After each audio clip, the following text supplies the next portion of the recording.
नमस्कार दोस्तों, voice of Jaisalmer में आपका स्वागत है। मित्रों, अभी समय घर में बैठने का है। कोरोना का वायरस का प्रकोप चल रहा है, तो इसी दरमियान में हम कुछ न कुछ आपके मनोरंजन के लिए, हो सकता है उसमें कुछ बातें ऐसी हो जो कोई इसमें रुचि रखता हो, तो उसके लिए भी हम कुछ ऐसे विषय लाते रहते हैं। कभी लाइव होते हैं, कभी प्रीमियर डालते हैं। इस तरह से हम आपका मनोरंजन करते रहते हैं। तो मित्रों, मैं यहाँ जैसलमेर में घूमता रहता हूँ। जैसलमेर का जीवाश्म अपने आप में बड़ा एक रोमांचकारी है। जो अगर कोई इसमें रुचि रखे तो यहाँ बहुत अच्छा वह शोध कर सकता है। अगर कोई पीएचडी करना चाहता है, यानी कि डॉक्टरी करना चाहता है तो मित्रों, मैं यहाँ घूमता रहता हूँ और यहाँ के जीव जंतु, यहाँ की पहाड़ियाँ, यहाँ के पत्थर और यहाँ की ऐतिहासिक जो हमारी विरासत है, मैं वह आपको समय समय पर दिखाने का प्रयास करता रहता हूँ।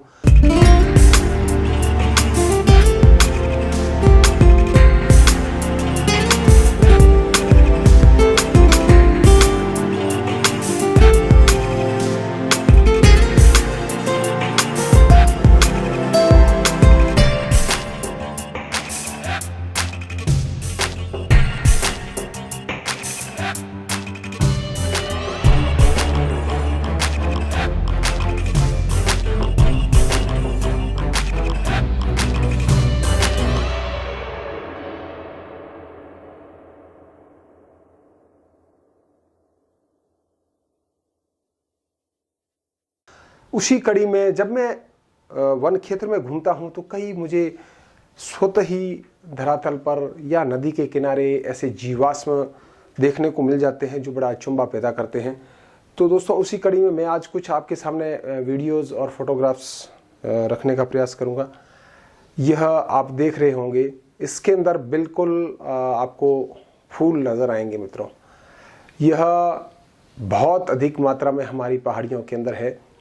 और यह जो शैवाल कह सकते हैं इसको, यानी कि जब समुद्र का जो उथला किनारा होता है, यानी कि जहाँ पर गहराई कम होती है, वहाँ जब वनस्पतियाँ होती है तो ठीक यह उसके ऊपर एकदम मैं अगर आपको दिखाने का प्रयास करूँ, अगर साफ अगर आपको नज़र आ रहा हो, इसमें फूल नुमा है। अगर हम इसमें थोड़ा सा हाथ भी लगाते हैं तो इसमें जैसे कुछ कांटे हमारे चुभते हो, इस तरह से यह बहुत अधिक मात्रा में यहाँ देखने को मिलता है। उसके साथ ही साथ में यहाँ हमारा जो क्षेत्र है, कहते हैं यहाँ भूगर्भीय परिवर्तन बहुत बड़े बड़े हुए। उसी दरम्यान यहाँ बड़ी बड़ी जो हमारी पेड़ पौधे थे, वनस्पतियाँ थी, वो जमींदोज हो गई और वह उन्होंने लकड़ी जो थी उन्हें पत्थर का रूप धारण कर लिया। तो ठीक यह उसी कड़ी में मैं कुछ ही आपको चीज़ें दिखाऊंगा। वैसे छोटी छोटी है, यहाँ पर साफ नज़र आए ना आए, लेकिन मैं प्रयास करता रहूँगा कि आपको यह साफ दिखे। तो दोस्तों, जैसलमेर का जो क्षेत्र है, इसको अगर हम गौर से देखें तो हमारा जो पड़ोसी मुल्क है, अभी जो किसी समय भारत का हिस्सा हुआ करता था, पाकिस्तान, वहाँ एक हमारी देवी है, यानी कि हिंगलाज माता। वहाँ पर वोल्केनो यानी कि ज्वालामुखी, आज भी एक ज्वालामुखी सक्रिय है और एक सोई हुई अवस्था में है। तो मित्रों, वह जो क्षेत्र है हमारे से इतना ज़्यादा दूर नहीं है। तो जब वहाँ लोग तीर्थयात्री जब जाते हैं तो उस जो वोल्केनो है उसकी चढ़ाई चढ़ते हैं। वहाँ पर ग्रीन रंग का जो तरल मिट्टी का पदार्थ है, वह एक बुलबुलों के रूप में फक फक करता रहता है। उसमें नारियल डालते हैं। ये एक धार्मिक अपनी ऐसी मान्यता है। तो वहाँ इस तरह के करते रहते हैं। मैंने कई वीडियोस देखे हैं, कुछ मेरे जो लोगों से मैं जिसने दर्शन किए हैं वहाँ से भी लेता हूँ। आज की सोशल मीडिया में तो आप कहीं भी कोई चीज़ देख सकते हो, तो वह हमारे यहाँ से जुड़ा हुआ है। दूसरे में यहाँ एक कहावत भी कहते हैं, हकड़ो बैसी हक मथे शिंदड़ी जासी शूख।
यानी का जो सिंध प्रांत है जो हमारे पड़ोसी मुल्क में है, वह दुनिया के सबसे बड़े सिंचाई एक सिस्टम का बहुत बड़ा हिस्सा हुआ करता था। तो कहते हैं कि इरिगेशन का बहुत बड़ा एक सिस्टम था कभी, लेकिन वर्तमान में दुनिया में कई ऐसे बड़े बड़े डैम बन चुके हैं।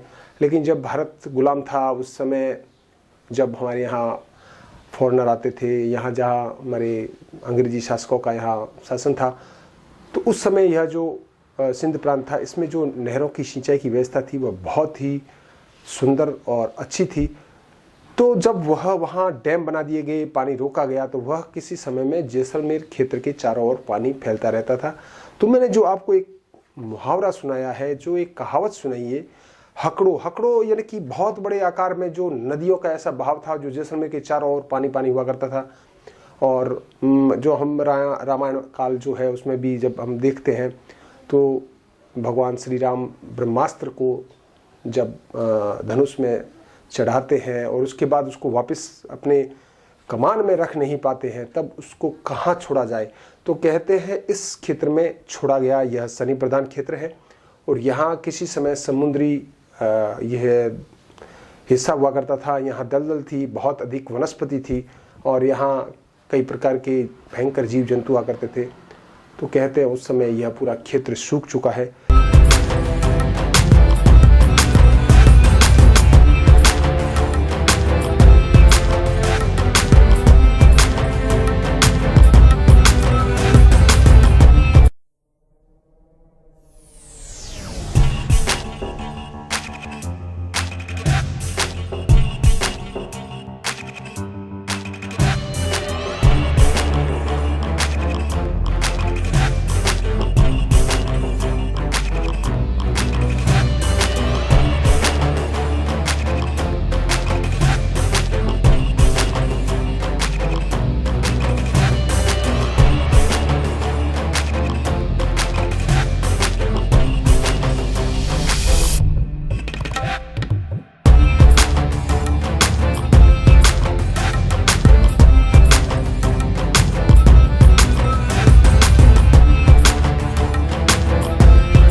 तो मित्रों, अब जब हम घूमते हैं तो क्या देखते हैं वही मैं आपको दिखाने का प्रयास कर रहा हूँ। इस तरह की बड़ी बड़ी जो लकड़ी नुमा पत्थर जो है लकड़ी नुमा हो चुके हैं वह देखने को मिलते हैं। और सबसे बड़े जो घोंगे होते हैं या हम कह सकते हैं सीपी, वो तो बहुत ही बड़े आकार के आपको देखने को मिल जाएंगे। तो मित्रों, यह छोटी छोटी चीज़ें हैं, हमें यह देखने को मिलती रहती है और मैं आपको दिखाता रहता हूँ। मित्रों, आप देखिए तो जैसलमेर का जीवाश्म अपने आप में बड़ा एक अजीब है और मैंने देखा क्यों ना खाली समय है लोगों को एक नए विषय से अवगत कराया जाए। तो मित्रों, यह विषय आपको कैसा लगा?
कमेंट करें, शेयर करें। और अगर इसमें कहीं पर भी आपको सुझाव देना है या मेरी त्रुटि है तो आप खुलकर सुझाव दे सकते हैं, मेरी त्रुटि को बता सकते हैं, इसमें निसंकोच मैं स्वीकार करूंगा। तो दोस्तों मुझे दे इजाज़त। जय हिंद, जय भारत।